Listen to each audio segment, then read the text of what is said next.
The United States has sent more than $1 billion in security assistance to Ukraine over the last year, including anti-armor and anti-air capabilities, taking out tanks and planes and helicopters, with new shipments arriving every day.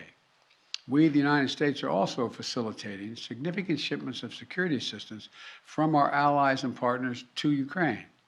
And the humanitarian front, we're working closely with the UN and humanitarian organizations to support the people of Ukraine who have been displaced by the violence in Ukraine. We're providing tens of thousands of tons of humanitarian supplies, food, water, medicines, coming via truck and train every single day.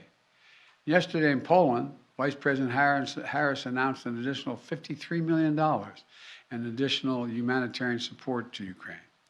That brings the total humanitarian assistance to $107 million in just 2 weeks.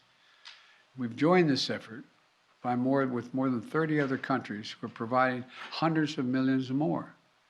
And last night, to their great credit, the Congress passed a bipartisan spending bill that included an additional $13.6 billion in new assistance to the Ukrainian people. And I look forward to signing that immediately. I also want to be clear, though.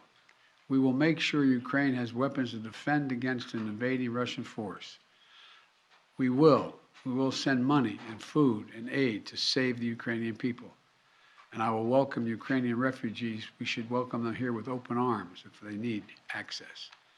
And we're going to provide more support for Ukraine. We're going to continue to stand together with our allies in Europe and send unmistakable message. We'll defend every single inch of NATO territory with the full might of the united and galvanized NATO. We will not fight a war against Russia in Ukraine. Direct confrontation between NATO and Russia is World War III, something we must strive to prevent. But we already know Putin's war against Ukraine will never be a victory. He hoped to dominate Ukraine without a fight. He failed. He hoped to fracture European resolve. He failed. He hoped to weaken the transatlantic alliance. He failed. He hoped to split apart American democracies in terms of our positions. He failed. The American people are united. The world is united. And we stand with the people of Ukraine. We will not let autocrats and would-be emperors dictate the direction of the world. Democracies are rising to meet this moment, rallying the world to the side of peace and the side of security. We're showing our strength, and we will not falter. God bless all of you. God bless Ukraine, and God bless our troops.